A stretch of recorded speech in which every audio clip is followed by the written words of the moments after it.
know if you know this, but Rob Zombie does a Halloween maze every year in Los Angeles, or has for the last couple years. Oh, no, I didn't know that.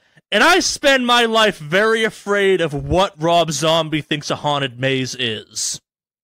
Mm-hmm. Because as far as I can tell, there's two Rob Zombies. There's the duplicity of Rob Zombie. There's Rob Zombie, the musician, and then there's director Rob Zombie. Okay. Who I'm genuinely convinced might actually be stifling his serial killer urges by making films. I mean, it makes sense considering some of his films have been some of the, at least for mainstream stuff, some pretty gory, crazy ass shit. I mean, Yeah. It makes a lot of sense. Yeah. Like, so much so, I spend every fucking October in LA very concerned about what Rob Zombie is up to. Like, he's gonna fucking pop out of some bushes and be like, "It's me, Rob Zombie, murdering time!" Moving to where I have moved to has not helped this fear, because if Rob Zombie was going to murder anyone in Los Angeles, it would totally be in where I live now. Makes a lot of sense. He's gotten popular enough that he could probably get away with it just fine. Yeah, part of me's like, the worst part is part of me's convinced, like, people like, "Oh, I got killed by Rob Zombie. That was pretty cool." Right? Well, in this era of, like, modern, like, fan or celebrity obsession, I think it would be a thing. I was murdered by Rob Zombie. Yeah. Yeah, no, dude, I totally see it. Like, for years now, he's building up this personality and showing off who he is. Yeah. So that he's always been out there like, "I'm gonna kill everyone." Yeah, and they're just disarming people like, "Oh, that's just Rob Zombie. Ha ha ha. He's the guy who made the movies. It's And that he's the Dracula rock star." dude. Yeah, the Dracula man." And then, like, it's all been leading up to this point, and he's gonna literally just murder people in the mazes because there are trapdoors everywhere. Oh, yeah, We're no. just gonna go missing. Oh no, I assume the maze is just like a generic corn maze that they release Rob Zombie out into with a knife, and they go like, "Don't worry, the horror will find you." Yeah, and then, like I said, he slowly just start killing people, and people Yeah. be like, "Oh, that's weird. I guess they went back home." Man, And they this get set home and dressing is realize- so realistic. Yeah. Huh. That's weird. They told me that he said he'd be back, and then he never came back. He This- must be still in the maze. This mannequin looks just like Becky. It is Becky.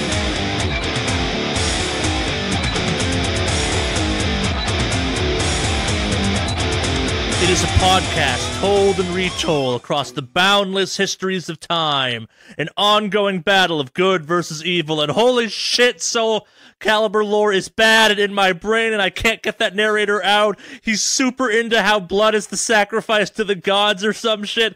I don't know. Welcome to the Wicked Awesome Cast. I'm Charlie, aka Mordak, joined by Alex, aka Mave Online. I'm so sorry. Souls intertwined, retold bullshit is in my brain. I don't know. I thought that was kind of an impressive intro. You've not played Soul Calibur 6. I love the narrator. The narrator is so goddamn bad, but so goddamn good. He's like really into how terrible the writing for that game kind of is. I can tell you what, though, that narrator in that game loves his fucking job. He does. It's a new narrator too, which threw me. I'm like, wait, it's not the deep voiced guy. It's someone new. Yeah, but again, the narrator is always, in a way, always kind of delivers. Yeah. You know, it's a Soul Calibur game. It's hard to miss. Yeah. Yeah. But alas, this is not Soul Calibur 6. This is, in fact, the Wicked Awesome Cast. It is. And what are we at? 125. Ah, very nice. We've made it this far. We're almost a we've Pokemon survived. game. Yeah, we've survived longer than some game studios, or some games that have been out there. Some MMOs, for example. It's been going well. Did they shut down WildStar this week or something? I think WildStar finally did shut down. I'm Ah. not sure. Actually, no. I think they're running into November. Actually, let me double check, because what do they shut down? Oh no, it shuts down in November. We still got another month, so we'll probably talk about that. What MMO have we lived longer than? There was some weird, like, racing MMO a long time ago. I can't remember what it's called, Okay. but yeah, there's some games we've definitely outlived. Oh, the Battle Royale made by the guy who made fun of Xbox players. Can't remember that dude's name. Oh, Cliffy B. Yeah, no, you're There you right. go. You're right. Yeah. Hell, we outlived fucking Lawbreakers too, Yeah. and we have a bigger active subscriber count. Oh no. Wah, wah. If I ever meet Cliffy B, I'm gonna tell him that. Back when we were talking about Lawbreakers, more people were listening to our podcast than playing your goddamn game. I feel really bad for Lost. Don't. It was a bad game. It actually wasn't a bad game. It actually was a pretty decent game. It was a bad game with cool concepts. I don't know. Did I you think it see was a the great character game. design? Yes, I actually thought it was a solid game. The only problem with it was it got released when there was already an infestation of those type of games See, actively out. I don't think that would have mattered. Like, that game was so kind of meh. I think you could have released that like at any point in time, really. And like, so long as it wasn't like, OMG, it's 2000, these graphics, I don't think it would ever have done well. I don't know. I feel like that game did honestly have a good chance. It just was horrible timing for a release. Maybe. Like it was the summer. Tons of other players have already gotten pretty much picked up by Overwatch. And Battleborn was out there. And yeah, and that's the thing. Like, for people who are like, yeah, Bodyborn was already out there, and they're trying to release themselves in. Why even in release a game? game when Battleborn is out there? There's no way you can compete with Battleborn. Yeah, exactly. But yeah, no, I just feel like it just, the release time was just terrible. I feel bad for him, but yeah. Do you actually? I kind of do. I thought it was a legit, pretty fun game. Like, I played it for a little bit, and I actually enjoyed playing it. Yeah. It was just the lack of, like, people kind of made it. But fair. I should be nicer. I hold no ill will against Cliffy B. He's made many video games I love. I just thought that game was bad. Like, I remember playing the beta for it and going, huh, we'll see. Yeah. Even the, what do you call it? Even his Battle Royale game that came out not too long ago was better than that game. No, that one was also legit, too. That game was cool, yeah. Yeah, their Battle Royale game was fucking great. It had Unfortunately, style.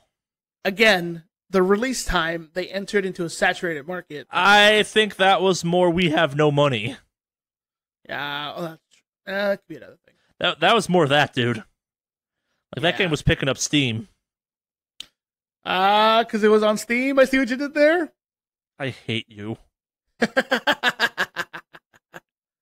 But yeah, no, I do genuinely feel bad for Cliffy B. He had some pretty solid gems, and unfortunately, they just didn't stick the landing. Maybe we'll finally get that Battle Royale game. But unfortunately, now with Call of Duty's Battle Royale out, I'm afraid of seeing any other games trying to do the Battle Royale genre. Or every game's gonna do.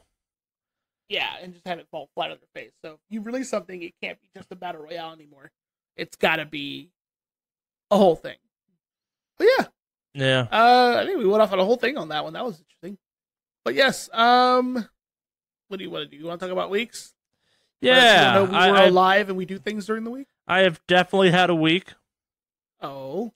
I have definitely been doing things. I have definitely been playing things that influenced the opening of this podcast. Oh. Yes. Tell me more.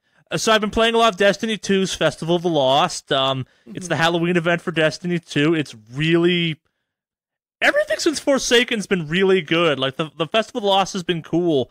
They had a whole new mode called the Haunted Forest that, kind of like Gambit, has this weird feeling of, this should have always been in Destiny 2. The fact you fucking launched, it is so good if it had been in Curse of Osiris, that may have gone down as one of the best expansions for Destiny of all the, of Destiny 1 and Destiny 2, because that's how cool the Haunted Forest is. Which is basically, it's like an endless runner mode kind of for Destiny, where it's using the Infinite Forest tile set, it makes zones. It's like Diablo. It's randomly made like this dungeon to go through, and it's literally about like how many runs can you get through in 15 minutes. Okay. And you get loot based on that, and it's cool. It's got kind of a Halloween vibe, so it's dark, and there's invincible enemies you have to get around of. Like, it's essentially a haunted maze in video games with guns, and it's really cool as a result. And Festival Lost has been fun. But jokes aside, I've been playing Soul Calibur 6.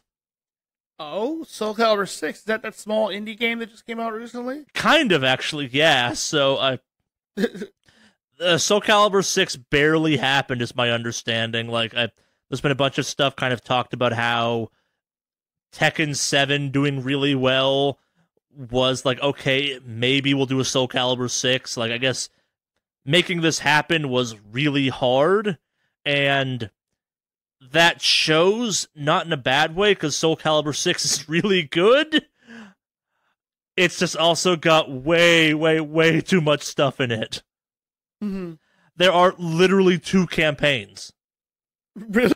Yeah, and like it's got all of the normal kind of fighting video game stuff, online, arcade, training, and then there are 2 campaigns. One of those campaigns is essentially the timeline of all of the fucking bullshit Soul Calibur lore that then has like this giant like break-off tree thing. Excuse me.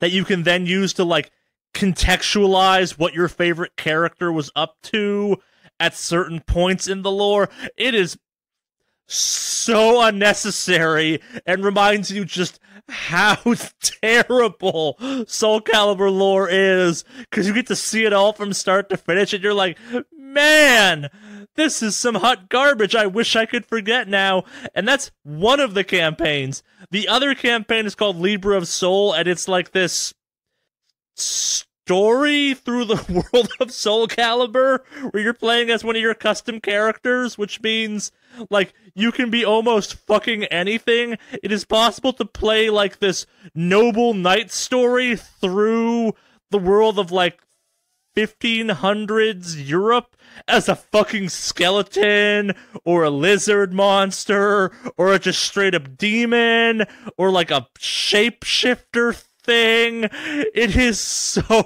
dumb, and again, so completely unnecessary, but so good. And then on top of that, you have this ridiculous character creation system where like you can make everything again from like a human to a fucking skeleton, and that doesn't seem to affect the game that much, and the options through it are ridiculous, and as a result, I have beaten down online so many big dick lizard men dressed as using the Voldo Soul thing that it's ridiculous. Yeah, I've seen a lot of weird creations with the Voldo thing. My favorite one in particular is this weird, like, Silverman with a giant fleshy penis. Yeah, that's not even the weirdest one I've seen in some ways. Like, the weirdest one for me was, like, some big fat dude in, like, full outfit doing the Voldo moveset, and I'm like, that is far more disturbing than, like, giant dick lizard man. Yeah. I've also seen Shrek as a model. That one was kind of great. And actually, there's one that I want to show you that I thought was super fucking creative. Let me see if I can find it here. It's a Peter Parker, obviously, but there's another, his opponent actually was really intriguing. And I want you to see it before I say it on the podcast because it's fucking glorious. Okay. Let's see here. It's probably my favorite one of all time. Should be linked there. I don't know if you saw it. Okay, it's Spider-Man versus Magikarp?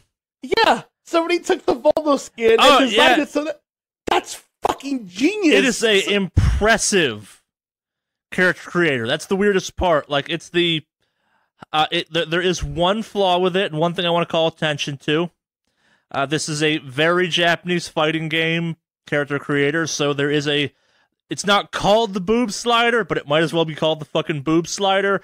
And I've reached a point where I'm no longer against the boob slider. I'm just pissed there's no Wang slider now. Well, there's a lot of fun editing you can do to create a giant Wang. That's way harder. People have discovered how to make a giant fleshy Wang on characters. Yeah, it's... People are terrible. Like, it's also this one of these weird things where the people making those aren't often good at the game. Mm-hmm. So, like, you see them and you go, man, it's gonna be a long, boring fight now. I'm gonna beat their ass. And you do, and you're like, I don't feel good for winning this fight. Like, this is obviously some dude just being like, yo, look at my weird-ass character. It's just the power of creativity. Like, they win the match on creativity alone. It is impressive, yeah. It is. Yeah.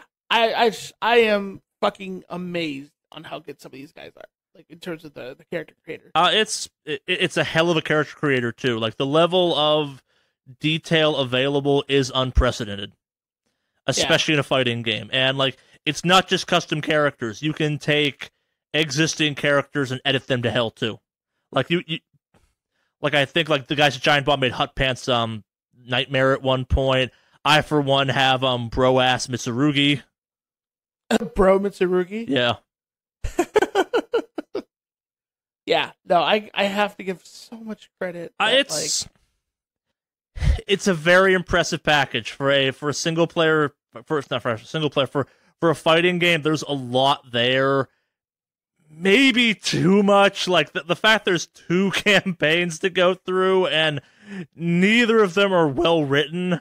Like, one is the story of Soul Calibur, which means I, in theory, care a little bit more about it, except I don't, because the actual story behind Soul Calibur is, like, full of retcons and just... It's really bad. Like, Soul Calibur should forever be the game where it's like, yo, there's this evil-ass sword, and it makes you wicked powerful. And the story is, some people want to be wicked powerful, and some people want to destroy the evil-ass sword. That's all the story Soul Calibur needs, except there's, like, a pirate that possesses the sword at one point, and as a result, the sword splits in 2, so when one half of the sword gets destroyed, the other half grows up and becomes the Soul Edge we all know and love from Nightmare, and Geralt's there for reasons. Like, they fucking write him into the canon, kinda. Yeah, no, they do. Like, I have to give them credit for releasing so much potential stuff to do with the game. It's impressive, yeah. There are some things I don't like. There's this new kind of... I'm going to call it a combo breaker system, because that's what it kind of feels like. Like, it's very much you get some armor and you can disrupt someone's combo chain if they're whipping on you, and you then enter kind of a rocks, paper, scissors, shoot standoff mode, which is cool, except that for a bunch of my favorite characters, a bizarre number of my favorite moves now combo into it, or the combos I'm used to from previous Soul Calibur games, like, either have been replaced by that or combo into it, and I don't particularly like that mechanic. It's neat that it's there. It's also just way too fucking easy to trigger. Mm-hmm. But at the same time, like, the supers are cool. It's everyone I love is there. I don't know. Like, it's weird. Like, it feels very much like Soul Calibur 2, Soul Calibur 3, except there's this new mechanic there, and there are supers, and the supers are neat. But also, like, it's been 2 Soul Calibur games since I really played a Soul Calibur game heavily. Like, maybe 2.5, because I more played the, like, weird story mode for 3 than anything else. And the games have changed a lot. Like, Mitsurugi can't stance hop quite as easily, and I swear they changed some of the kind of button layouts to probably get into some of his moves. Taki feels way weirder. Like, it's hard to go into her, like, Demon Hunter stance thing. The fact that Nightmare and Siegfried exist, and I can never remember which one I like to play as. It's Siegfried, by the way. Like, the fact that I made a version of Siegfried in the character creator that looks like Nightmare because I'd rather play as Nightmare, but I like Siegfried's moveset, irks me. Mm-hmm. Okay. Yeah, and at the same time, though, too, like, the weirdest thing is, remember Necrid from Soul Calibur 2? Sounds familiar. The character that was hard banned from every tournament for Soul Calibur 2? Really? Oh, hold on. What was special about Necrid? He had the laser moves. Like, he summoned, like, laser swords and shit. Okay. And the result of that was that, like, his moveset was huge, and that he was a very variable character, and there's Necrid is totally in this game as a guy named Aswell, and it's not as powerful as Necrid, but I was playing as him. He's fun to play as because he's got a lot of weird shit going on. He's a cool ass character. Okay. But I'm playing at him going, oh, this is gonna be hard banned from every tournament ever. Like, this guy is bullshit in the best way. Huh. Well, I'm wondering, I have to look this character up because it sounds vaguely familiar, Necrid, but yeah. If you were involved in competitive Soul Calibur, you understood Necrid, and like, Necrid had a bunch of other characters' moves or other characters' ranges at like 2x the speed, which is why he got banned. Like, it's like, no, he's a bunch of other characters rolled up into one, and not like that random, like, oh, I'm every character man. This was, no, he literally has a bunch of other characters' moves. He has Ivy's whip, he has Astaroth's axe, and it wasn't like he had a set damage. Like, his axe moves did Astaroth damage, his whip moves did Ivy damage, and then, like, his other moves did, like, those character damage levels or more, to the point where it's like, okay, this is a little problematic. Yeah, well, especially if he has better speed. Yeah. That would be a big one. Yeah. Huh. I know, it doesn't ring a bell off the top of my head in terms of what the character looks like, but I know, like... He was only in Soul Calibur 2. I remember the name. I remember the name for sure. Yeah. He was only in 2. He was designed by the guy who did Spawn. Like, that was part of the deal of how, like... Remember, 2 was one that, like, Xbox had Spawn, PS2 had Heihachi, and GameCube had Link. Yeah, I remember that. Okay. Yeah. Yeah, I probably played him on the one for Heihachi. That's who I had. That's the one I had bought a long time ago. Yeah, he was the big orange or green dude that had like the laser ball for a weapon. Okay. All right. Let me. Yeah, I'm liking Soul Calibur 6. The online seems fine. It's character creators legit as hell. It's good. I don't know how much more I'm going to play of it, though, because, like, I have not kept up with Soul Calibur, and I have very fond memories of Soul Calibur 2 and 3, and this is not either of those games. Like, initially I was like, oh, people are complaining about this, like, counter system. I'm kind of in the same boat where I'm like, the counter system's fine. The fact it's really easy to trigger by accident, it seems, I don't like. Especially on some of my favorite characters. And then, like, on other characters, it's it's like, oh yeah, it's super easy to not trigger this. Why is this so all over the place, guys? Mm-hmm. Yeah. Oh. Yeah. Now I see what Necrid looks like, and yes, I remember him now. Yeah. Oh, and the biggest travesty of this game is that when you're in that loading into a battle mode, you can't scream at the other player now. You can't press a player to make your character yell something at the other player. Oh, that's right. I remember It's gone. I keep mashing my controller every time I'm in that screen. I'm like, this is a travesty. Boo, this game sucks. If I'm not Cervantes at a loading screen being like, you will die now, what's the point of even playing Soul Calibur? Exactly. Yeah. 100% agree with you. This is a shame. Yeah. Sorry, Soul Calibur, you let us down. Maybe next time. Yeah, it's solid. I like it a lot. I don't know if I think it's better than 2 or 3, but it's also been, like, multiple console iterations since, like, 3 came out on the PS2, if I remember correctly. That's a long-ass time ago at this point. Mm-hmm. Like, 4 and 5 were real bad, and they seem to learn their lessons, and, like, this is good Soul Calibur again. Like, there's not a character in the roster I think is dumb. Like, even, like, there's a new guy called Groh who I think's been in GROH, not GRW, just to avoid that obvious dumb joke, who's got, like, my favorite weapon in history, which is the, like, double-sided sword thing. He can split into 2 swords, and some of his combos do stuff with that.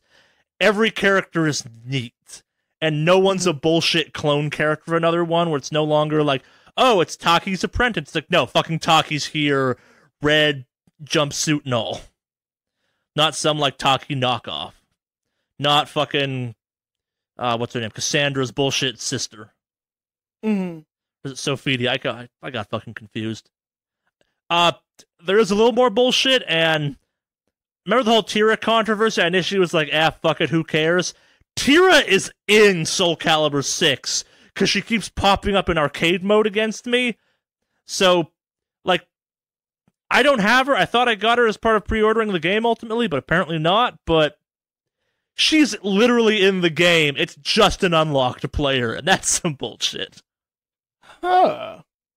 So it's one of those weird situations where it's like they're in the game, but you just can't. This play is as some them. Mass Effect 3 on disc DLC, and like beyond that, where that just wasn't in the game if you didn't unlock it, you can fight against Tira in Soul Calibur 6. She is 100% there. I have not gone into arcade mode to test out a character and not fought her.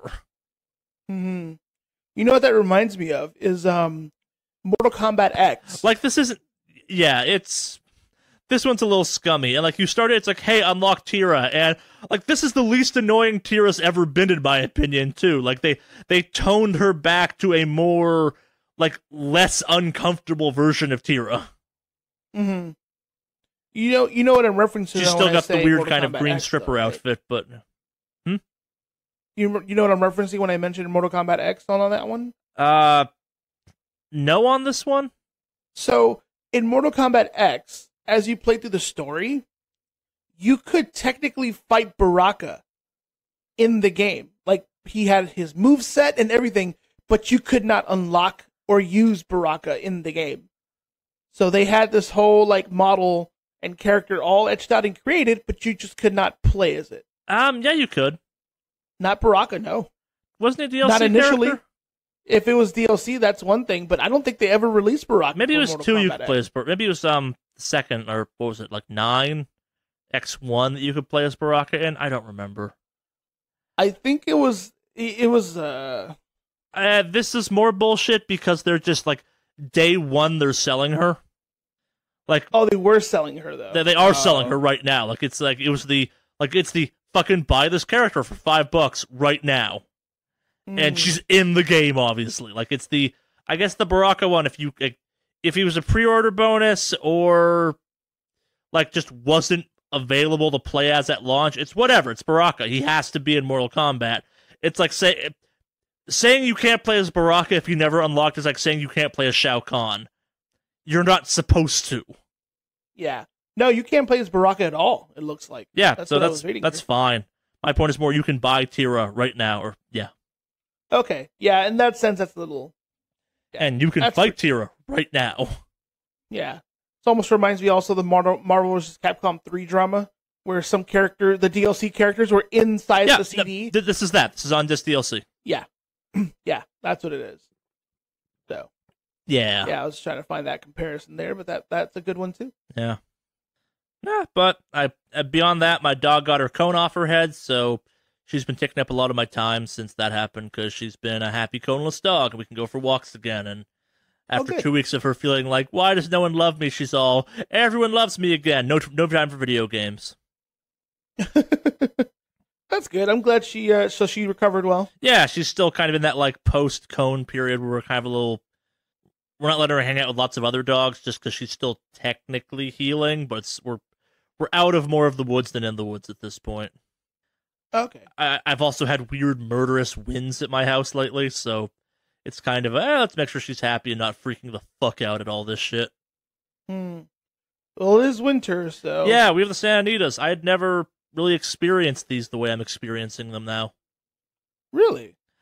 They happened in North Hollywood where I used to live, and like they're so strong at my house, it sounds like it's raining when they're going. Okay. It's a little nuts. Huh.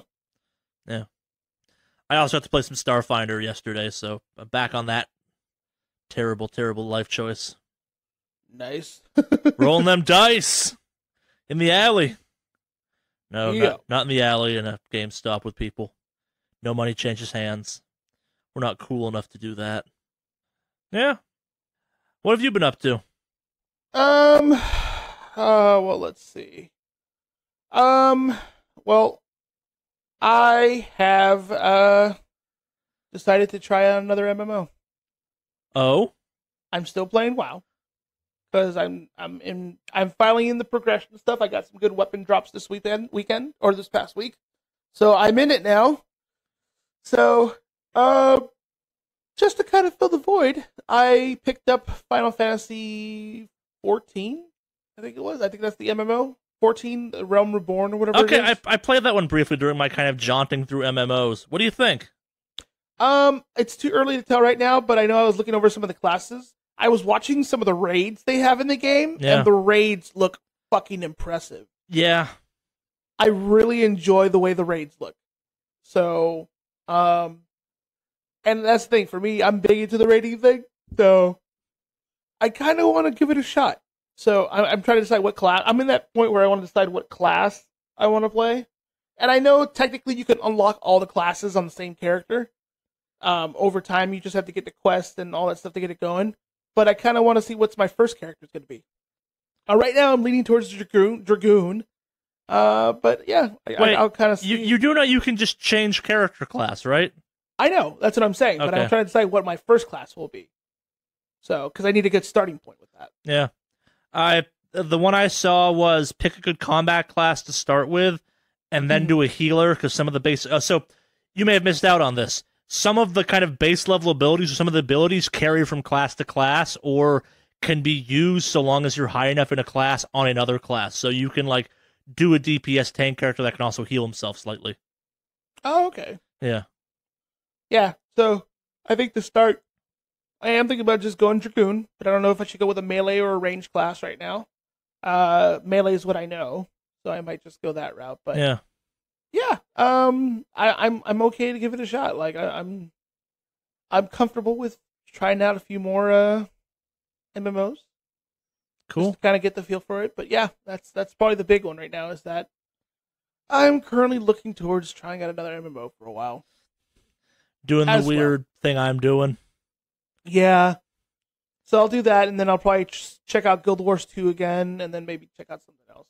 Yeah, just a number of things as far as the MMOs go. Give myself some options. Even like maybe Elder Scrolls, but I kind of like the way Final Fantasy. It's cool. Like I wish I wish I liked that style at the end of the day. Like there's something inherently cool about Final Fantasy 14.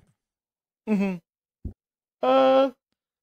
What else? Oh, part 2 of Neighbor Drama. Oh. So, I turned off the Wi-Fi and did all that. So, and what happened? So, I was telling my girlfriend about this, and she looked at me and was kind of like, what the fuck's wrong with Alex? No, actually, what the fuck's wrong with Alex? Pause. What happened when he turned off the Wi-Fi? Nothing. She said nothing. So, it was just a matter of turning it off, and that was the end of that. Or so I thought. As it turns out, since she can't basically force the property manager to turn off or to make us quiet down, because technically we're just living our life and doing our thing. When our dogs start to kind of play and get a little amped up, she is knocking on the walls.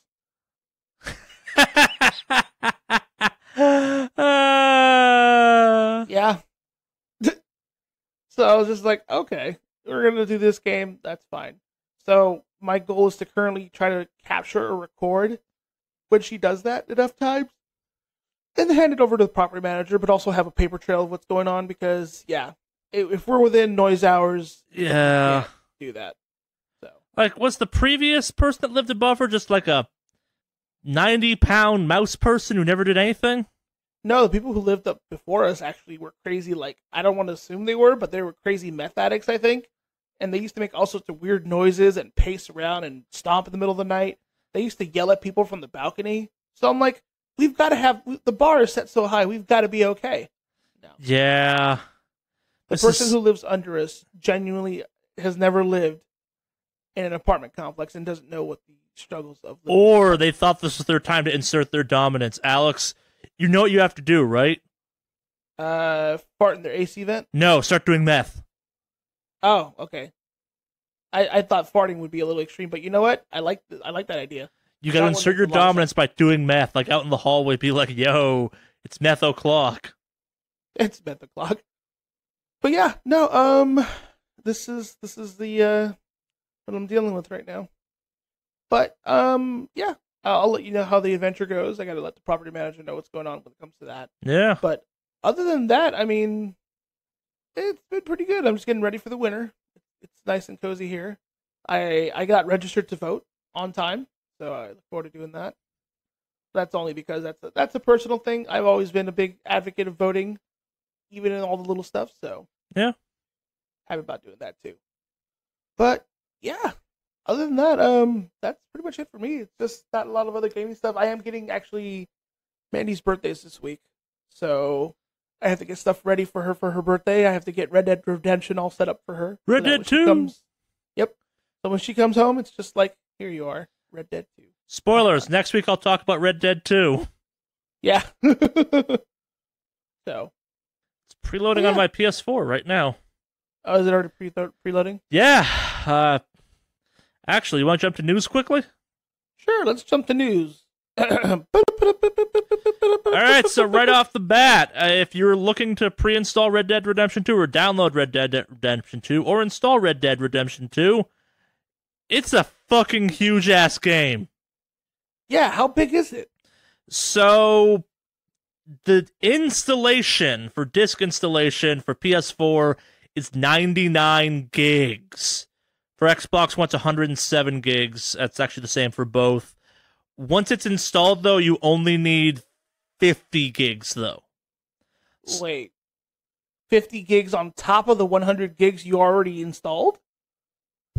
No, so sorry, I misread this. So the PS4 digital download is 99 gigs total, but an additional 50 during installation, so we'll round down, or we'll round off and call it 150 gigs. Have to be free at time of install. It winds up just being 99 gigs. Holy shit. It's fucking huge. Oh, I don't even know how much storage I have on my current PS4. Yeah. Like, I did not realize I need to buy an entire fucking crazy hard drive to play PS2 Red Dead comes on 2 discs. What? Yeah. Holy shit. One of them's just labeled data disc and one's play disc. Wow. That's crazy. We're finally back to the era of multiple discs for games. Yeah. So here's where it gets weird. I think the last Red Dead was also 2 discs. Was it? I don't know. Yeah, but that was PS2, right? No, that was PS3. What the fuck? What the fuck? Wow. Okay. I don't even know what to say. I'm glad I have a terabyte in my PS4. Yeah, I don't know how much the PS4 you sold me has. I think it's like 500 gigs. Okay. Should be alright. But I know it's a normal plate disc. I don't have an SSD in there. Yeah. Yeah. So. It's a big-ass game. It is. Jeez. I'm just dumbfounded. That's fucking crazy. Yup. But then again, you know what? In a way, it kind of makes sense.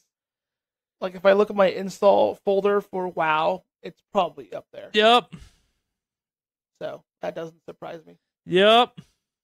Still, though, does that also, I think in a way that kind of just speaks volumes on how much shit there's going to be in this game. I am not going to comment on that. I don't know what type of optimization or compression or whatever Rockstar chose to do and not to do on this. I feel like every single game from them since like 4 has had a fucking huge ass install and download time, so this doesn't surprise me. Yeah. But I don't know. Like this is ridiculous. Like if you have a data cap, you're kind of fucked. Yeah. Kinda, yeah. Jeez, I feel bad for that now. Especially people who, if you're doing a digital download and you're gonna... Yeah. That's why they let you preload a fucking week before. Yeah.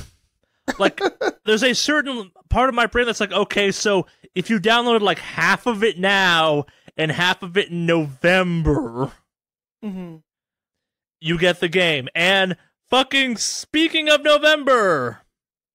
It has come out that a variety of independent game stores, meaning not GameStop, like your mom and pop video game store, might not get Red Dead Redemption 2 until November. Yes, that's only like 5 days, but still. What? Is it just that there's so much demand for it that it's just not there? It's not really clear. It better not be one of those stupid artificial, like, the word I'm looking for, artificial inflation, or creating demand. No, It's the lack of supply. This seems to be more of a distribution thing. Like, it's okay. Rockstar wants this game fucking out there, but it seems that like the demand for this game is enough that it's Like, to put it to the GameFly, the rental service won't be getting this game anytime soon either. That makes sense. Are they usually pretty good about having them on time? Yeah, though? they typically have stuff new. Like, you can pre-order like rentals through them that show up on like pre-order release day, or like a day after, kind of thing. Oh, okay. Like, so if you're expecting to walk into a game and game store and pick this up, you might not be able to do that. That's a little. I don't know how I feel about that. Yeah. Well, and also kind of to jump back for a sec, like, this is a 2-disc game. When's the last 2-disc game you played? For me, it was Mass Effect 3. Multi-disc game? I don't know. It's been such a long time. Yeah, it's like Blu-ray fixed this for a long-ass time, so, like, a lot of stuff points to, like, distribution and kind of fulfillment for this has been hard. Like, you're literally making twice the number of discs you had to previously. Yeah. You know, now that I think about it, the last multi-disc game I played was Final Fantasy VII or Chrono Cross. Yeah. I don't think I ever partook in any other multi-disc games, actually. Yeah. Yeah, this sucks. Yeah. So if you ever pre-order through an independent game store, plan on getting it there, maybe kind of wait a couple days. Now that sucks to say, but like, they've been good to you, probably. Don't screw them over because of Red Dead Redemption lust. I don't know. This is weird. Like, this feels genuinely scummy, and not like in a like, oh, video games are inherently scummy. In a like, man, this is some business scummy. Someone fucked up. Yeah. No, I agree.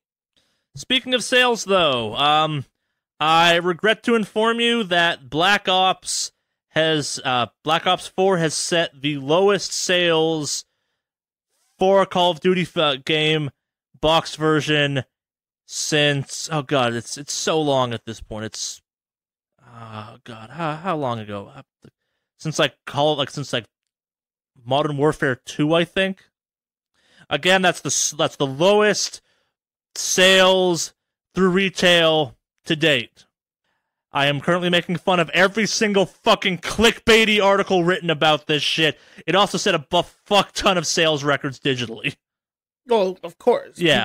People aren't buying as much physical media, especially for a multiplayer-only game. Why would you buy an offline copy? Exactly. What is the point of having Black Ops and not having internet? Yeah, especially when the whole thing about that is like mainly online play. Yeah.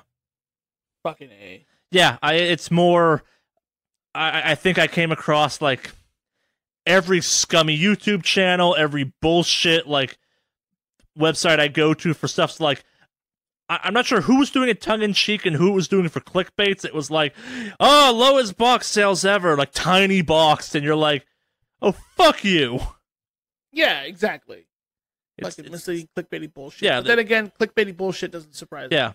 This game broke sales records alone on PS4. I'm assuming it's doing well on all platforms. I'm willing to bet it's doing real well on Blizzard's Battle.net. Yeah, it wouldn't surprise me. Activision got out there and said, yo, this game is selling real fucking good. Yeah. Speaking of things selling real fucking good, remember CitizenCon we talked about last week? Yes, I remember we spoke on this convention, yes. Remember how Star Citizen has raised nearly $2 million in total? Wait, they've raised $200 million? Yeah. Because they're kind of 200 million. Oh, jeez. Well, so as part of what happened last week, that whole CitizenCon thing, they raised roughly $100 million. $1 million in 5 days off ship sales. That's pretty fucking impressive. Yeah. Not gonna lie, that's pretty fucking impressive. Yeah. Wow. Well, I guess they're doing something right, but kudos to them. Yep. Yeah, I mean, just kudos to you guys for pulling it off. I guess I don't know what else. It's the greatest scam job ever. It is pretty damn good. I'm scared about the fallout on what it like eventually when. I'm not saying eventually. Let me rephrase this. when or if this turns sour and there's this big old fallout with this company, I wonder how it's going to affect just kind of game companies like this in general in the future. My favorite part of this is there's a black market for Star Citizenships. Wait, what? So because these are physical is the wrong word, because there's like a concept of owning these ships via pre-order, there's a fucking black market for people that bought the ships that are no longer available. Like, no, you can't buy all of the ships all the time from the Star Citizen website. There's like a fairly select few. Like, so part of the way it works is like certain color variants or certain models or just kind of stuff. Like, I think I technically have 2 ships you can't buy right now, and the chances of buying before the game actually comes out are pretty low. I don't know. There's a whole like black market resale market for Star Citizen ships, and it's like allegedly pretty big money. Mm-hmm. Especially because some of these ships cost like thousands of bucks in the first place, and like, so there was a color variant for one of the ships that got revealed at CitizenCon. It's already fucking all over the black market. Wow. I don't even. Yeah. Yeah. Yeah. Yeah. Yeah. So here's what I'm curious about: is their black market technically legal or no? not? It's completely separate from the game. So it's an illegal market. No, it's technically legal. It's just called the black market because, like, this is where it gets kind of sad. So, like, I have the military version of the Freelancer. Okay. I don't. That's not available year round. I bought it during the Founders Sale, and if for whatever reason you can't wait for an unreleased video game to do another sale on a ship that's a fake ass ship because it's all digital and I can't like have the thing sitting on my desk at work or whatever, I could sell you that ship. And so long as no one else is selling a ship on the exact ship on there, it's possible I could ask like 3-4 times the amount of money for that ship, and someone might buy it depending on how badly they want that ship. So that ship, if you were to sell it at 3 or 4 times the value of what you paid for it, yeah, or what would that translate to? I think I paid like $100 for the ship, so I could walk away with like $400 or $500. Okay. It's not some crazy ridiculous like, oh, this ship. Well, there are other ships in Star Citizen that cost, from Robert Space Industries, the website, like $500. Okay, wow. That are then being turned around and sold for like $2,000. Here's my question: they're being listed at that. Are they selling for that? Yes. Oh God. Like, it's not the fastest moving market, but there's, yeah, I think I have 2 or 3 ships that I bought at like a reduced cost because of sales and stuff. That, like, if I was to sell the 3 limited item ships I have, I could probably make about $2,000. Oh jeez. I think I paid like $200 for them total. Mm-hmm. Huh. Yeah. That's okay. Like, it's a weird thing. Well, so, and this is where it gets even weirder. So, because it's not through Star Citizen or through the Robert Space Industries website or something, people are very frequently just ripping people off. Oh, really? There's an evil rip-off market here now? You're trading a digital asset, like in ownership of a video game, in violation, technically, I think, of the user agreement for Star Citizen.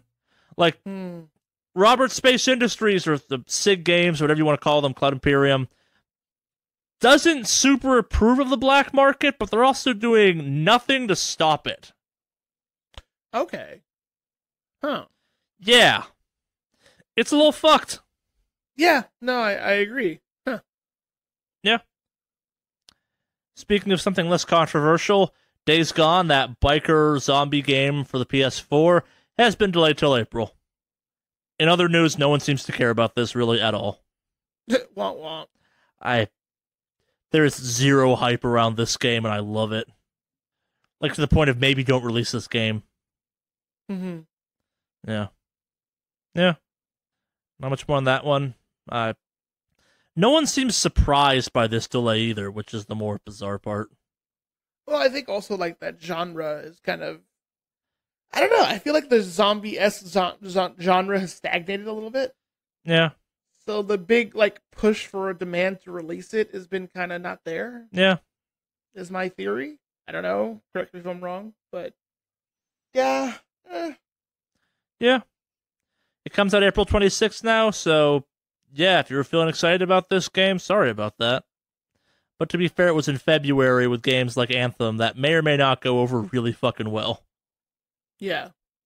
Yeah. Oh, geez, it comes out around the same time as Anthem? Yep. Yeah, fucking GG, you're done. Sorry, bro. Push it back again. No, now it doesn't anymore. It used to. Anthem comes out in February. This was coming out in February as well. Oh, okay. We're not saying Anthem's going to be some type of wrecking ball, but it is positioned to maybe be a wrecking ball. Yeah. Again, now for some less controversial news. In our ongoing coverage of our lead up to Hitman 2, they have announced their first elusive target. For those who don't know what the fucking elusive target is, it was an in-game character that showed up for, I think it was like a day or a week or something. It was a short period of time, and they never showed up again, and you had one shot at killing them. And they were kind of these little fun, silly things. Like they were cool-ass little missions. They were a fun little challenge you could do, and they were in some ways like the biggest test of your Hitmanage. Our first for Hitman 2 is Mark Faba, an ex-MI5 agent nicknamed the Undying. Oh, so it's a challenge for sure. Yes. He is voiced and modeled, though, after Sean Bean. Oh, goddamn. And they have an awesome ad campaign out there talking, like, I think Sean Bean is entertainingly aware of how often he dies and stuff, to the point where, like, he's trying to weave this narrative of Sean Bean is actually just Sean Bean in every movie he's been in, and he just faked all those deaths. Mm-hmm. Like, it's one continuous character, because this guy goes on about how he's like, everyone thought I was dead so many times over, but I'm not. It's a cool trailer. I'm glad elusive targets are back. You have 10 days to kill him, apparently. On November 11th, or sorry, November 20th, he goes live. Make him dead. That's pretty cool. Well, the 13th. I'm not okay, the game comes out the 13th. He goes live 7 days after that, which is pretty fucking cool. Because elusive targets seem dumb until you go after one, and then it's fucking cool. Mm-hmm. Huh. But well, yeah. I look forward to killing Sean Bean at some point, but in my own special way. His neck will be broken. That is how you do it. It's how I roll. Yep. So, Sean Bean, prepare to have your neck broken. Yep. And I guess last but not least, before we transition to our main topic this week, this is, I think, my favorite, just moronic news of the week, because it's so dumb, but also so of the times right now. We have to talk about MapleStory 2. Okay. Alex, can you explain what the hell MapleStory 2 is? So MapleStory 2 is this nice little 2D MMO. It's pretty easy to play, or as far as like kind of getting into. But yeah, it's a nice little like Korean 2D MMO game. Yeah, it's in that kind of vein of Go Gaia or MapleStory 1. I'd probably make jokes about how they're like video game light, but yeah, but it's very like 2D-esque. So, or actually, the whole thing is like pixel 2D. Yeah, but it's a pretty cool concept for like an art style, because again, not your standard MMO that has 3D and all that stuff. It's just literally a 2D pixel MMO. Yeah, I think this one's polygonish, kind of, but I think MapleStory 1's the pixel one. But I don't know. I don't play either of them. I didn't bother going into these when I was doing my MMO Safari. Yeah. But yes. So what's going on with them? What brings them to the news front?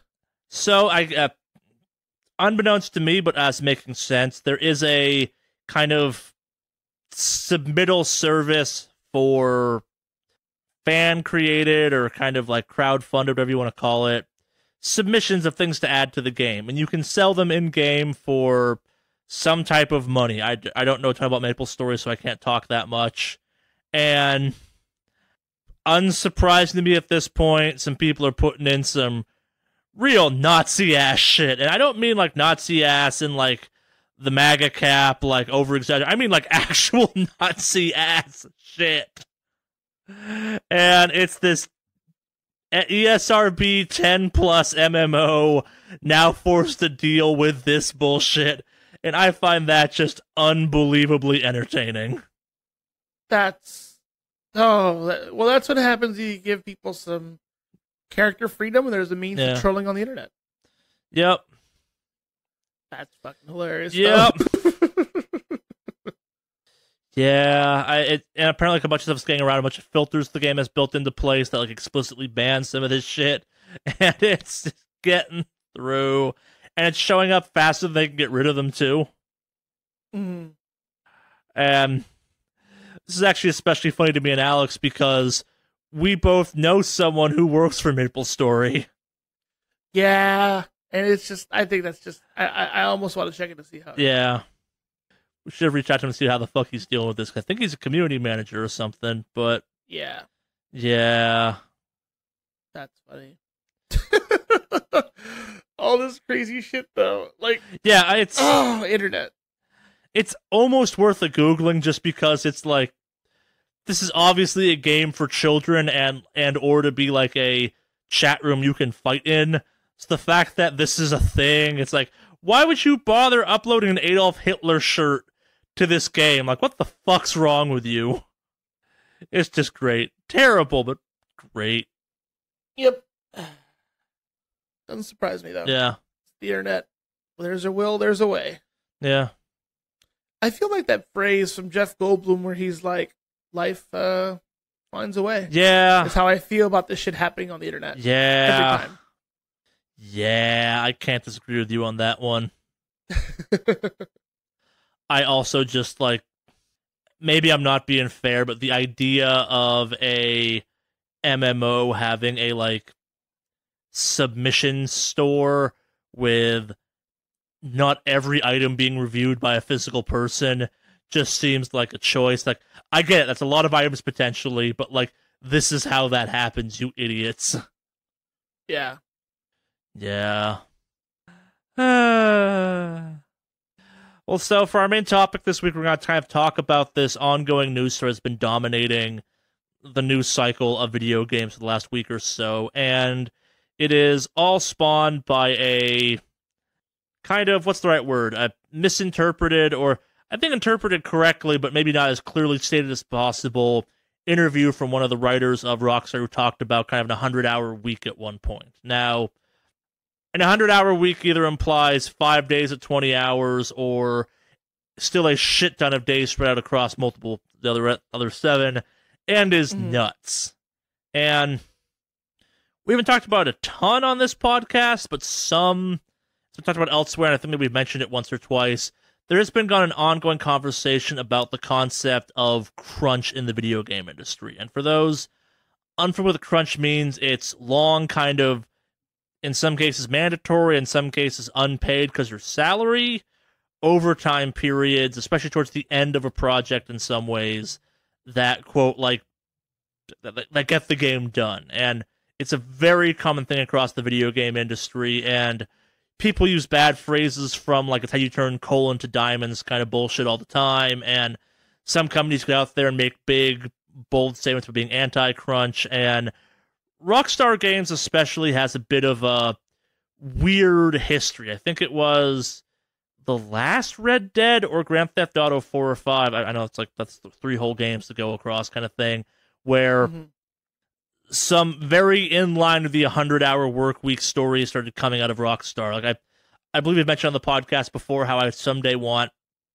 kind of a book of HR nightmares that were Rockstar games, because this is just kind of one of the many bizarre stories that comes out of that studio every once in a while. And this has become a whole thing. And in a rare kind of twist, Rockstar said our employees can talk about this. I believe there was initially kind of an NDA in place, and that was lifted, and a bunch of people came out saying, like, yeah, I work the occasional, like, 45, 50-hour week every once in a while, but this 100-hour thing is not common, and then more things happened, and it came out that a lot of the 100-hour stuff that people are more familiar with actually comes from the QA side of the video game industry, which is kind of where a lot of the crunch happens, I think, actually, because you have to get far enough in the process, it's towards the end, and you have to get through a lot of stuff very quickly, where it was very unclear if the overtime was mandatory or voluntary, and it was kind of weirdly worded and weirdly stated, and a bit of a hot mess.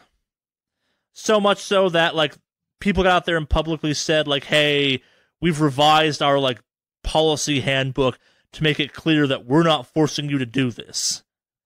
Doesn't change the fact that some people feel obligated to do that, but yeah, here we are with, in some ways, the most insane example from a very big game out there of crunch and the kind of insane time stuff that goes along with it. So you want to go first or second on this one, Alex? Because I work in the entertainment industry. Yeah. It's like let's have you go first here. Sure. But, like, I'll be honest with you, just kind of go into this, like, I kind of am like, well, I'm going to probably end up agreeing with you. I know we briefly spoke on it, but, like, I'm kind of leaning towards, like, yeah, it's kind of agree with you on it. Like, that's just standard in that industry. Like, yeah, so I work in the entertainment industry, and, like, I've never worked in 100. Okay, I have once or twice, actually. Like, but it's only been once or twice. It's not been, like, an ongoing 100-hour week.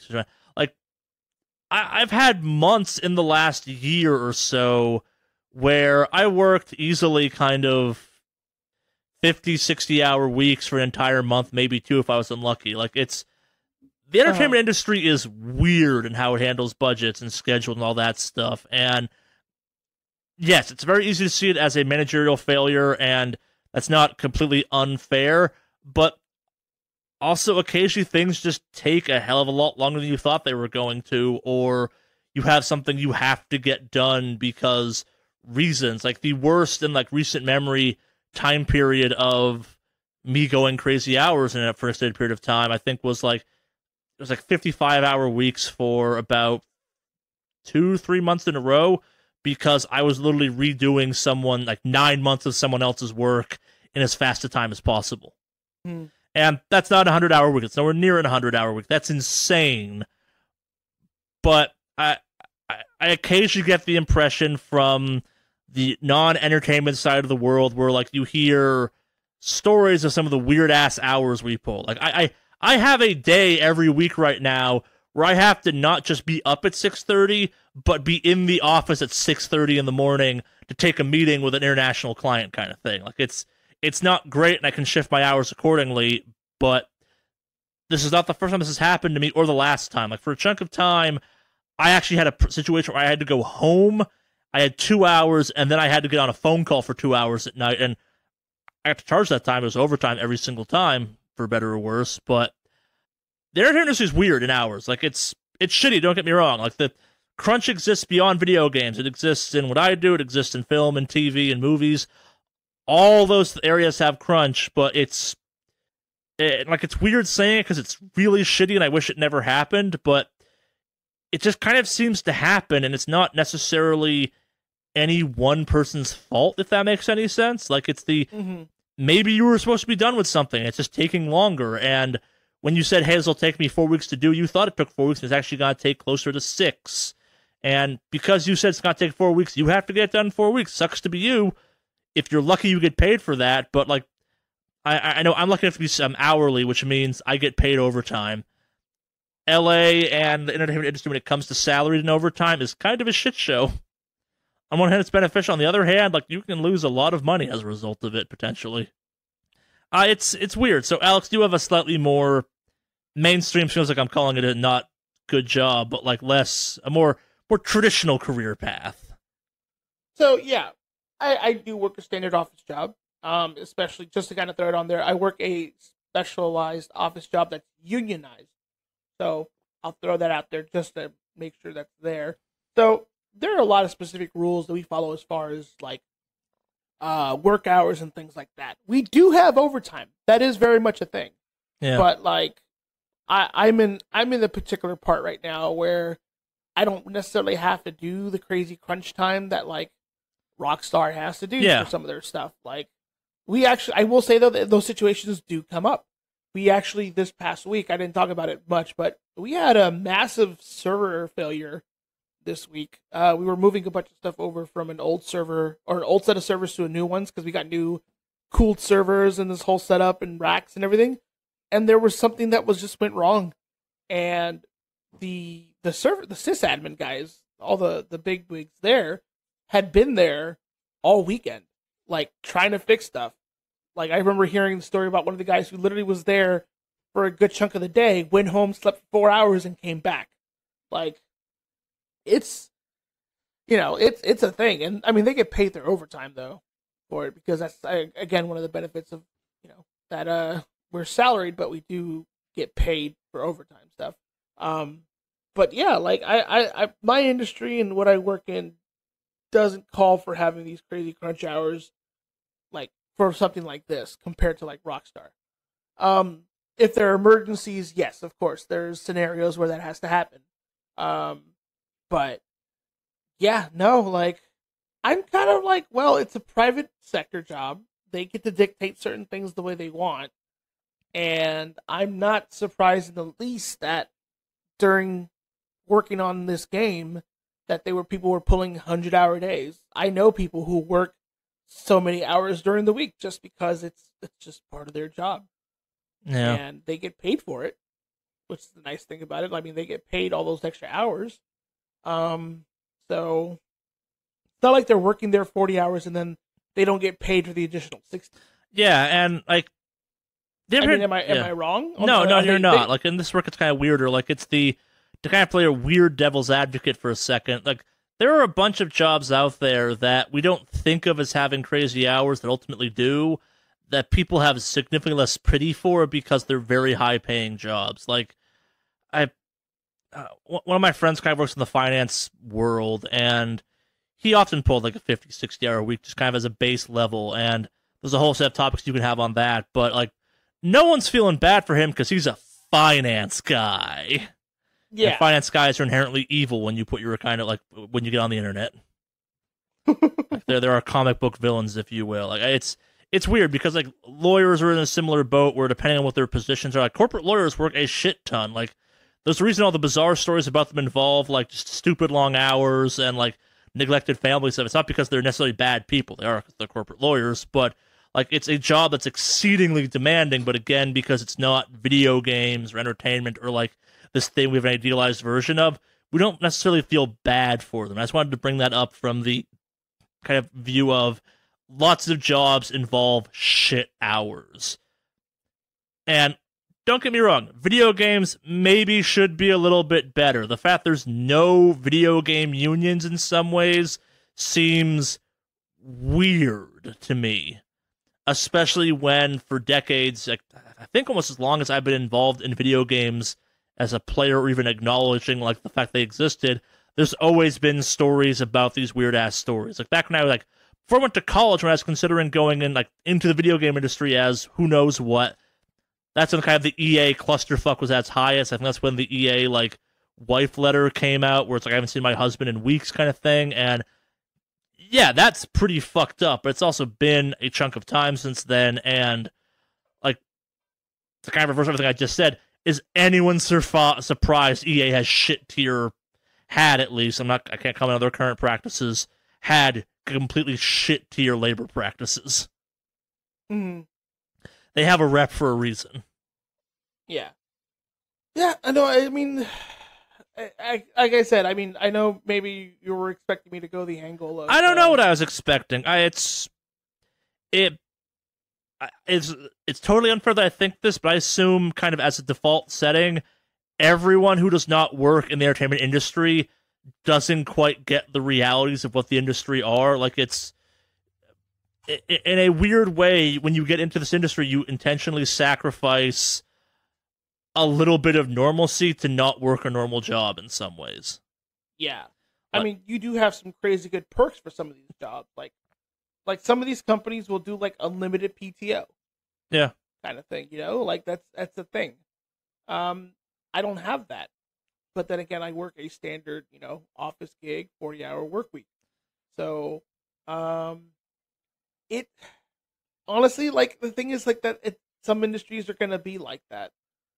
This happens to be the case of like this. I knew friends who were engineers that worked for Elon Musk's company. I can't remember, the one that sends SpaceX. Yeah. Yeah, they have crazy work hours too, and it's just, honestly, it's expected. Because other than just working those crazy hours, it's the prestige of working at a place like Rockstar or SpaceX. And that's the fallacy of it. Like, that's kind of that's a one point I want to bring up, is that like that is a trick people trick themselves into believing because it makes it more bearable. Like, it's just because you're working someplace with a cool name or a cool product does not mean you should change how you respond to labor practices. Like, just because you're working for Rockstar doesn't mean you should be okay with EA treatment, if that makes any sense. Like, you should be consistent across the board on where you draw the line. I'm not saying you shouldn't be, and that, like, but at the same time, if you're building a rocket, you're building a rocket, and the rocket has to go up at a certain point, which means it's gotta get done. Yeah. And again, like, yes, the idea of managerial failures are an absolutely real thing. They happen all the fucking time, and the people that are affected by them are rarely the manager. And when they happen, the manager's not so willing to kind of go like, oh, maybe we push this back a week or something. And the fact that we start talking about video games before they're even done maybe is something that needs to change. I saw a couple articles that were talking about how maybe you shouldn't be allowed to announce a video game or start throwing trailers or announce a release date until the game's like 90% done and you don't need to go, oh shit, this doesn't work. Like, because that's part of the problem we now run into, where people say, okay, we have to hit this sale window, game's got to be done by X. That's too soon. Tough, we announced. Yeah, well, I mean, that's kind of technically what, I don't know if you saw it this past week. We should have thrown it up on the notes, the news article stuff, but people, you know how last week I talked about how Blizzard happened to release the schedule for BlizzCon, and they had Diablo related news right after the opening ceremonies, which is usually reserved for new game releases and things of that nature. Well, they just recently put out a post saying, hey, don't assume we're hyping something very crazy up right now. Just letting you guys know now, like, if we are working on Diablo 4, it's not anything we're ready to announce yet, this and that kind of thing. So a lot of people were pretty pissed off, obviously, but it makes sense. It's like they had to come out and actually diffuse that, because then, you start talking about it, and at that point, somehow they're liable for it, because, it is. Yeah. So, but yeah, I can see that. Yeah, and I guess kind of it's worth mentioning as part of this. Like, we're not advocating for work stupid hours for nothing or anything. Like, both me and Alex get paid overtime at the end of the day. Like, if you're being expected to do extra time and there's no compensation, that's absolutely fucked up. And that's a real problem. Yeah. But if there is some, and like, I've worked places that I was salaried but didn't get overtime, but I then got that time returned to me as kind of like, okay, so for every time you worked overtime, you got like an extra that amount of time in vacation. Not a perfect system, but like, it's something at least. And in some situations that was, hey, I'm taking this entire week off. Well, I got shit ton of comp time to burn. Yeah. That's the other thing. Like, I'm down with comp time too. Yeah. My old place used to do comp time where I'd work overtime. And so for every hour of comp time for every hour of overtime I worked that I comped, I got what do you call it? An 1.5? Yeah, that's standard overtime rates.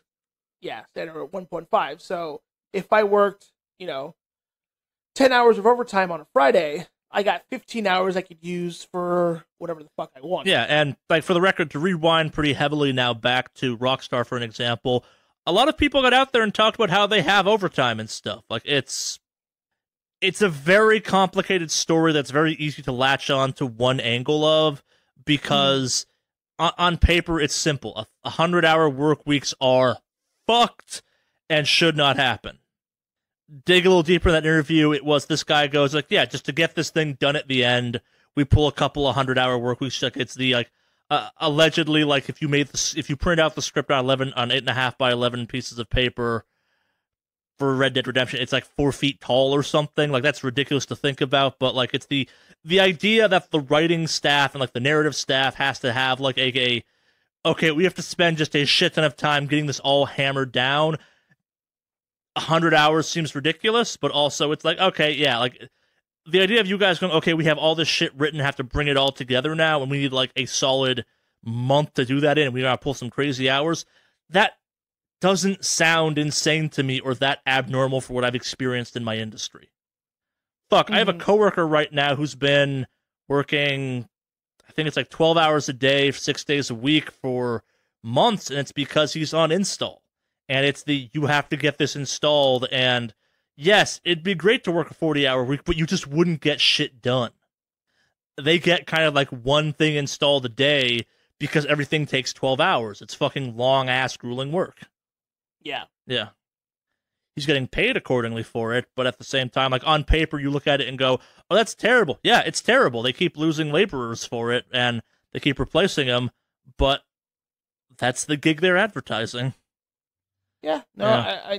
I agree. I mean, if they weren't getting any compensation, then yeah, that's a fucking problem. But yeah, and the story has gone from a very cut and dry thing. I think a bunch of people jump the gun on gut reactions to it. Like, on one hand, we're lucky. We get an entire week sometimes to let stuff unfold during. Like, we don't have to have any real knee-jerk reactions all that frequently. And I think if you were to go back even like to Friday versus Monday, the general reaction was, okay, this is actually more complicated than just 100-hour work weeks are bad.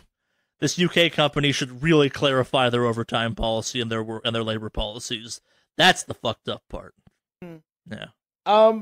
I will say also though, like I think once the like NDA was lifted, yeah, a lot of the people who worked at Rockstar were like, yeah, no, we were fine though. I mean, we knew what we were getting into, kind of thing.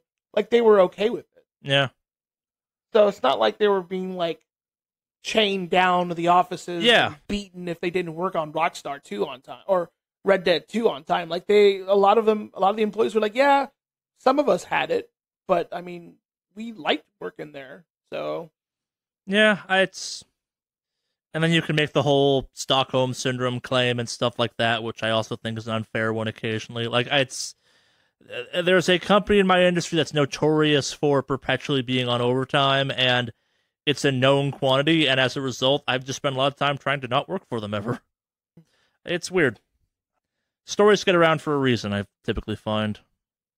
But yeah, like, obviously, we're not going to solve the video game industry crunch here on the podcast, but it's definitely something worth talking about. We're not solving it? I don't think I'm equipped to solve it, Alex. Do you? We're not saving the world today? What the fuck? No. Dude? Man, fuck we're not saving labor then? practices today. Whatever. We got emails, though. We could do those. Oh, okay, I feel better now. Let's do that. Yeah, I don't have much more to say on this. Do you? No, not really. Yeah, I think we hit all the angles we needed to hit, so to speak. Yeah, to kind of do a quick summary and correct me if I'm wrong on this. Like, it's easy to get outraged over a kind of a blanket statement like 100-hour work weeks, and is that a great thing to say kind of offhandedly? No, it's a fucking shitty thing to say. But at the same time, like, as long as you're getting compensated for it, as long as it's not like compulsory, it's a lot more nuanced than just that. Like, it's very easy to talk about how X and Y and Z is bad without really fully knowing the full story. And there's definitely more of a story here than we're going into in full detail. Like, TechCrunch is a real problem. But it's also important to remember, like, there is the nature of the beast in some ways to encounter, to consider for some things. Like, it's no one films a movie on a 40-hour-a-week schedule. It's a whole disjointed thing, and it is that way because it kind of has to be. I'm not saying video games need to have a 100-hour work week, but occasionally you have to get shit done, and, like, 100-hour work week I'm sure looks bad on paper, and, like, as long as you're getting paid overtime or compensated in some way, will cost the company a shit ton of money, but maybe don't throw a hissy fit over the fact that, like, you don't know the full side of the story and just one side set of numbers looks bad. I don't know. Like, it's this has been such a weird one because it like went one way, then another, then another, and then another, and now it's like, okay, this one part of Rockstar has some problems, but also we have a bunch of like actual direct employees of Rockstar going, it's not that bad here. What the fuck are people talking about? Mm-hmm. Yeah, shit's weird. Don't work for free. Yeah. That's always been my rule. Good at something, never do it for free. Basically.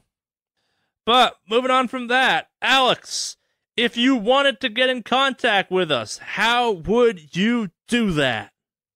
Well, it's really super simple. You would go ahead and fire up a new email, and in the address you would put wickedawesomecast@gmail.com. What's that address again? That address again is wickedawesomecast@gmail.com. wickedawesomecast@gmail.com. Spell as it sounds, down in the show notes, like it is every week, etc., etc. Yeah. Our first email comes in from Alan in, I'm guessing, Michigan? I think that's what MI stands for. Dear Alex and not Charlie, what the fuck is wrong with you, Alex? You work in IT. I don't care if you create some type of miniature internet for your neighbor to access that was completely separate from the internet you access. You still should not have given your neighbors your Wi-Fi password. Neighbor Wi-Fi is for stealing when you're desperate / they do not bother to secure it properly. If this was all some kind of elaborate revenge scam aimed at your downstairs neighbor, I would totally understand, but it seems that, like, Charlie... that seems like more like a Charlie thing to do. Out of curiosity, what happened when you inevitably realized how stupid the idea was and turned off your neighbor's access? I just turned it off, Yeah. and she hasn't said anything since.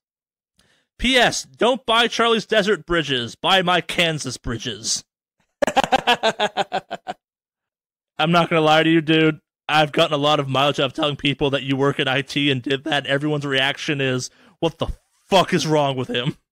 I was trying to be a good neighbor. I know. Yeah. It was more of a peace offering, like, hey, yeah, maybe we make noise, but here's Wi-Fi. Shut You've up. signaled that you're weak now. No. Yes. I still do other things that are okay. No. Like, we've basically stopped giving a shit anytime she feels the need to want to complain about something. We just kind of walk away. Like, honestly, have you tried calling the cops on her yet? No. It hasn't reached that level yet. We're going through the management here first. No, like, that's the power move. Like, the reality is the management company doesn't want either of you to get too annoyed or do anything, because then you stop paying rent. Like, fucking call, like, to a certain, if she's making enough of a racket and being enough of a nuisance, call the cops on her. That sends a strong message. I think the only time I'll actually call the cops is if she's actually physically endangering us here, or literally becoming super harassive, like to the point where it's getting really kind of creepy, like scary. Sure. But right now, I don't think it warrants it, to be honest with you. Sure. Like if she just bangs on the wall every once in a while, whatever, I'll just let the property manager know. If she's standing outside our door banging, losing her shit, I'm calling the fucking cops. Fair I don't enough. give a shit what the property manager says at that point. Fair enough. No. Fuck that. Yeah, I guess there's also a big difference between, like, a formal police noise complaint and your managerial boards or managerial companies noise complaint things, because one of those is kind of used as legal evidence. Yes, exactly. Yeah, as someone who's called the cops on my upstairs neighbor a couple times, like, I'd be very inclined to do that if I were you, because this is definitely harassment. Yeah. No, I agree. Yeah. But, yeah, I don't think I'm at that level of, like, hey, I'm calling the cops because you're fucking batshit crazy. Fair. I get it. Next email. Sorry, before we do that, thanks for writing in, Alan. Hey, Wicked Awesome Cast. Sorry, this one comes in from Carlos in New Mexico, I'm assuming. Mm-hmm. I'm really bad at state abbreviations or country abbreviations, so I apologize if I get this wrong. I don't know of another NM. That sounds like New Mexico. Yeah. Hey, Wicked Awesome Cast. After hearing Charlie say that Red Dead Redemption holds up better than it should have, I bought the game to satisfy my Red Dead craving for the next few weeks. While I think Charlie was being a little generous in saying the game is still fine, he was dead on his suggestion that this feels like a pre-GTA 4 Red Dead game that it is. The game is far from a perfect in the modern context, but I am but I have been surprised by how much fun I'm having with the game, despite the fact that enemy facial models look like they were either stung to it by an army of bees or wearing some kind of Halloween mask. This is very true. I didn't mention that. Are there any games you two can think of that, despite not having aged super well, are still fun games that maybe aren't worth playing all the way through, but still are still worth a few dollars to check out? Honestly, I think this one though, I think you'll want to play through eventually, just because it's like enjoyable, and there's actually a remake coming out real soon. But I would say Castlevania Symphony of the Night hasn't exactly aged super well. Oh, I'd say that one's aged really well, but really, that game is still very popular. Well, I mean, I know it's popular for the speedrunners, and all it's very popular among people. Oh. Okay, I figured because I mean, with some of the equipment, like it does run a lot slower than most games now. And when there's too much shit on the screen, it slows down. That game is still one of the like pinnacles of that style of game. Okay. Yeah, that game is still very well regarded. There's an obvious one looking like. Okay, so from the PS3 era, I think, like, I don't know, like Jak 2 and Jak 3, like the Jak and Daxter series, the Sly Cooper series, and the Ratchet and Clank games to a certain extent. Like, they're all pretty good games at the end of the day. I just don't think maybe all of them have aged all that well. Like, Ratchet and Clank has probably aged the best out of those three franchises and is still around, but like, I don't know, like Jak 2 always has a special place in my heart. Like, there's some bad parts of that game, but also like that game was really cool for what it was at the time. Perfect Dark, like the original Perfect Dark, maybe as well, because it's better GoldenEye. You know, I would even say GoldenEye would be on this list. Yeah, it hasn't aged that well. It's a fun game, but honestly, it's aged really badly. Yeah, I just say Perfect Dark. I think it's the better game overall, but I think I'm missing a super obvious one I talk about a bunch. I don't know. I don't know, maybe Majora's Mask or something that got re-released recently, so I don't know if that counts. If you're really enjoying Monster Hunter World right now, going back and checking out some of the older Monster Hunter, even like Monster Hunter Double Cross, the Generations thing that just came out, that's almost worth it, actually, because it'll give you a context of just how much of a step forward Monster Hunter World is. And there's some cool stuff in the old Monster Hunter games that's not in World yet. Mm-hmm. Fuck, I think I'm missing a really fucking obvious one. I don't know. Yeah, I would know what to tell you. Call of Duty, Modern Warfare 2, maybe? Modern Warfare 2 actually aged pretty well. I don't know. Like, I personally, I think it's still really fucking solid. Which one? Modern Warfare 2. Oh, yeah, I still think that or the Modern Warfare 1 is the best Call of Duty game made, but that Russian level for 1 is still like one of the best shooter levels I've ever played, but that's a separate topic. That's from part 2. That's in 1.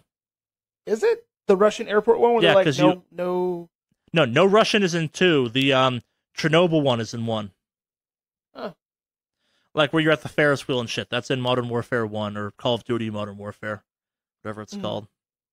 Yeah, I think I'm missing a bunch of really obvious ones. I think that like have held up. Like there are lots of games that like haven't held up well that are worth checking out. Like I think Mario 64 is kind of one of them because that's like the first major 3D platformer. It kind of sets the stage for some stuff. Like maybe the old Mortal Kombat games and the old Street Fighter games belong on this list because I don't think they've aged really well, but also at the same time I'd much rather play a modern iteration of those games than an old school version of those games, but that's just me. I don't know. Oh, the Burnout games. Like Burnout Paradise is still the best racing game ever made. Oh, okay, yeah. I can see that. Like, and they re-released it recently, and I haven't checked it out yet. The re-release. Did I check it out? I can't remember. Did I? I don't know. I played a lot of Burnout. It's weird. I remember looking at that thing. I don't remember if I ever want to pick that up. I'd have to check. I went back to Burnout in the last like year or so and thought that game was still fucking amazing. Yeah. I know I've heard good things about the kind of HD uprate thing, so it's probably fine. I can't remember. It's Burnout. That game was amazing. Yeah. Yeah. Thanks for writing in, Carlos. Last but not least, this comes in from Anonymous. Hey, Wicked Awesome Cast. Last week, you two talked about how PSN messages were being used to disable systems. And first off, thank you for mentioning how to fix that issue since... Sorry, I'm totally butchering this email. I have, based on this username, it's got to be a guy. And first off, thank you for mentioning that to fix the issue, you just need to delete the message. Yes, I am one of those people who had their PS4 disabled via message. While it seems like you both emerged unscathed, I was wondering if anything along those lines has ever happened to you. Red Ring of Death, stolen login account, anything else along those lines satisfies my curiosity. I know someone tried hacking my PSN account on numerous occasions. Mm-hmm. That was annoying, but no. When I got my World of Warcraft set back up like 6 months ago now, there was a character on a server I did not recognize and had no memory of ever making. So I wonder if someone got into that, but I couldn't actually find the character. It was in like the app or something. So who knows? Really? Yeah, I don't know. I actually have a console that in theory could suffer from a Red Ring of Death, and it never has, so that was fingers crossed on that shit. Because getting 360s now is hard. I was part of that PSN user group that lost the PlayStation Network for like 6 months. Oh, really? Yeah.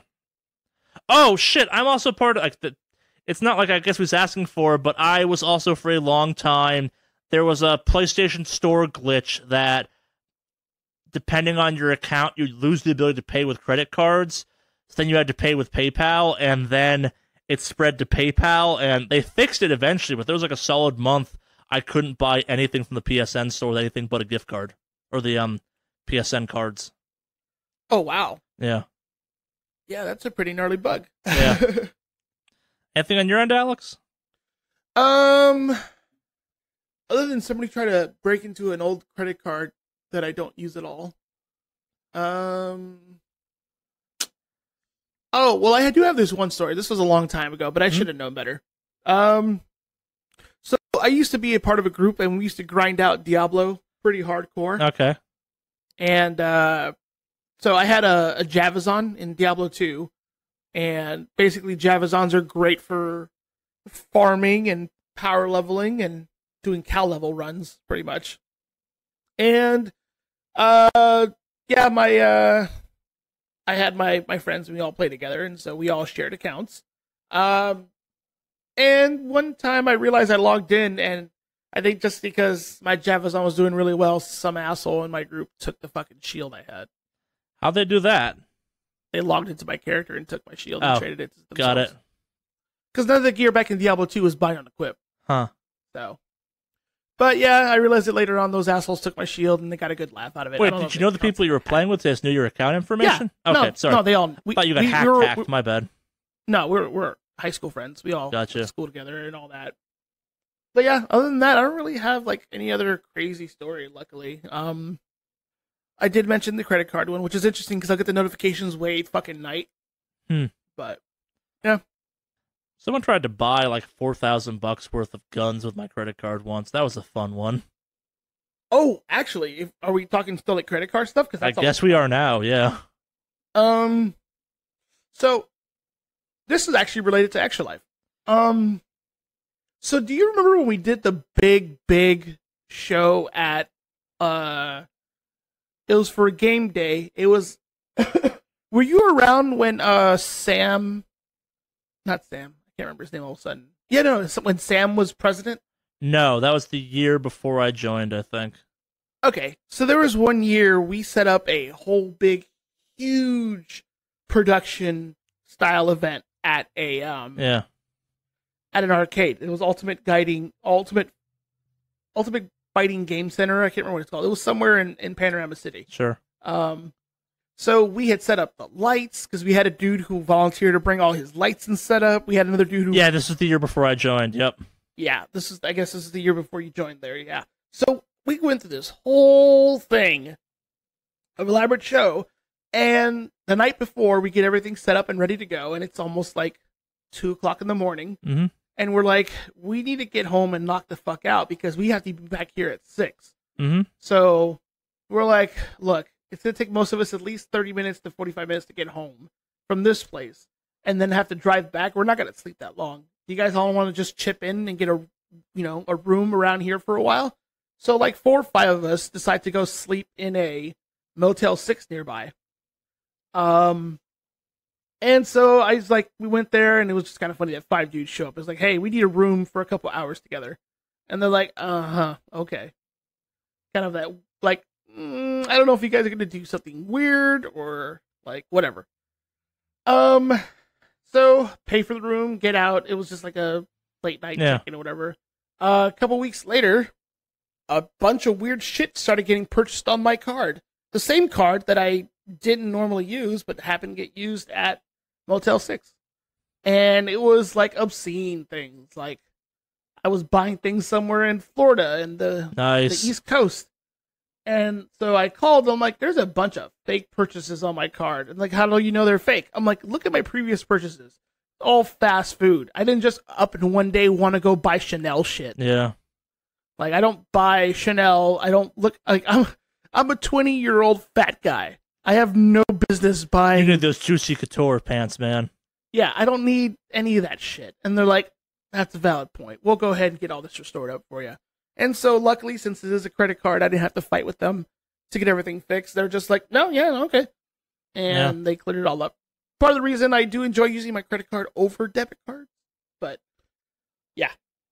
So there was that situation. Yeah. And I know it was that fucking Motel 6 because I hadn't gone anywhere out of the ordinary to buy anything. And it was just that spot that was the new spot. So I know the asshole who fucking did it too. Yeah. Fucking bitch. But anyway. Went back there and beat his ass. Nah, it was a lady. I know she did it. Went back there and beat her ass. Probably, yeah. I'm just gonna go there and fart in the office and leave. That's, I guess, a version of beating ass, I guess. Okay. Yes. But yeah, other than that, that's pretty much the... Yeah. Sweet, sweet revenge. Yeah. But yeah, that was the year before you came to Extra Life. Yep. Yeah. I got the impression that was a special year, too. There was I mean, don't get me wrong, it was great. We had, like, what's her name? Ashley Burke, I think, was who you guys were talking about. Ashley Burke. Yeah. She came by. She was really fucking cool. Super nice. And, like, it was a good time. Don't get me wrong at all. Yeah. It was just the production value was way over the top, and trying to set up the night before was a fucking mess. Yep. So, and it only took about 3 more tries before I realized I'm tired of lugging my fucking equipment everywhere to stream shit. Yeah. Those stuff. So I'm like, I don't bring my equipment anymore. Yeah. I'm tired. Have someone else do it. Yeah. Yeah. But yeah. That's it for that scenario. Yeah. No, I got nothing cool like that. Or I've been lucky for the most part. Yeah. You know better than to give your neighbor Wi-Fi. I do. I love that people are mad about that. I really do. Well, I should have known better. Yeah. Yeah. This is me being too nice. Yeah. This is me being way too fucking nice. Yeah. You don't have a cold heart. You have to protect your heart from the world, Alex. It's out to get you. Pretty much. I guess kind of, that's obviously not, thank you for writing in, but we're all kind of on this topic. Like, what's been the biggest, like, your housing situation has dramatically changed. You've moved states, et cetera, et cetera. Like, what's been the biggest, like, surprise out of all that? Like, what's the, like, thing that you wish someone had warned you about that obviously we could never warn you about because, like, you're fully out there on your own with, like, no family around or anything like that? Like, what's the biggest, like, weirdness of that for you? And don't just say no Mexican food in Portland. I get it. I think it's casually running into my mom and dad and saying hi. Fair? Yeah, like I mean, I went to go see him not too long ago when I was in LA for a funeral, but like, there's something about just being able to like swing by and mom and pop are there. Yeah. And I think the most difficult thing is like realizing that I'm not going to be there for the birth of my niece. Sure. Probably. Just because like it's hard to get time off and I got to fly down there. Like, yeah. Yeah. I think that's what it is. The ease of like being able to do that. Granted, I used to stay at home most of the time, but having the option there Yeah. was kind of like, oh yeah, I can always do that, but never, just never really took advantage of it. And Yeah. so I think maybe that's what it is. Sure. But I will say I do fucking love the fact that I can get around places pretty quick. Like there are a lot of really pros out here that I really, really enjoy. So it's not like I'm just like sad here. Yeah. I'm genuinely okay and happy that I moved. Yeah, that's good. One would hope the change has not been like, oh god, what have I done? No, and it absolutely has not. And every once in a while, actually, Mandy and I talk about it. And we say, well, how do you think it's been? And I'm like, you know what? I don't regret it at all. I love where I work. I love the area. Granted, the neighbor shit downstairs is kind of petty, but that's fine. Yeah, I would say that's where I'm at with that one. Yeah, that makes sense. Yeah. Thank you all who wrote in. You got anything else you want to pimp before we get out of here, Alex? It's time to close out the show. No, I don't have anything other than like obviously the Extra Life thing is starting to come together soon, so I think I'll be doing some stuff with the Portland Guild here and there. I may actually be pushing it off just because I would actually want to watch the BlizzCon stuff. Sure. So yeah, I don't think I'll be doing anything special right now, but I will be doing some Extra Life stuff later on. So yeah, stay tuned for that one. We got some pretty cool stuff for the Portland Guild going. I think we have did I tell you we have a guy who's like the Batman cosplayer that lives up here in this area? He's got like a fucking decked out Corvette. No, you had not mentioned that. Yes. So there's this dude, he's like the Batman guy. He's actually really cool. The Batman guy. Yeah, I just call him the Batman guy, but he's really, really cool, and he's part of the Extra Life Portland Guild. So, like, as part of the whole thing, when we do, like, events and we go to, like, stores, and, like, right now is Retro Gaming Expo here in Portland. Mm-hmm. Are you actually going to that? No. I didn't get a chance to go out there this week. But, like, there's some pretty cool, like, stuff that he does. He, like, goes around different hospitals and just shows up as Batman to kind of cheer kids up and all cute. that. Yeah. And, like, the dude, like, he goes to, like, GameStop because we have our events at GameStop, and he's decked out in fucking full Batman attire. And he's got his quote-unquote Batmobile. Like, this dude, he goes in. And his Batman costume is, like, pretty good looking. It's not that, like, really shitty, like, yeah, you're Batman, I guess. No. He puts a lot of care into it. Yeah. He's a pretty cool dude. He's not Batman, he's Batman. Yeah. Yeah. He's not the one that wears hockey pads. He's the Batman. Cool. We got some stuff going on, so we'll be streaming on game day from a Microsoft store nearby. So keep an eye out for that. I'll be posting some stuff on my Twitter and all that. So we've got a lot of hands in different stews, if you will. That's going pretty nice. I actually look forward to seeing what we can accomplish with the Portland Guild here in the upcoming year. So, yeah. Yeah. So stay tuned for my stuff as far as Extra Life goes as well. Yeah. I may try and get something set up so I can stream Red Dead. It won't be up to our normal streaming quality, but I may try and do something for that because I'm excited for that game. Mm-hmm. Yeah. Nice. Yeah. I don't know. My shelving has been ordered. I will set up the studio in hopefully the next 40 days. Mm-hmm. And then things can happen. Then things can happen. Yes. I gotta buy a second TV, another wall mount and shit. It'll be a time. Yeah. Nah. Got anything else you want to talk about? Other than hey, just kind of check me out on social medias and my Twitch, Mixer, YouTube Gaming. Expect to see some announcement stuff soon, especially with the Portland stuff up pretty soon. So I'll be tweeting that stuff out. So if you want to check out what some of the people in the Northwest are doing for Extra Life, keep an eye out for that. All right then, cue the metal.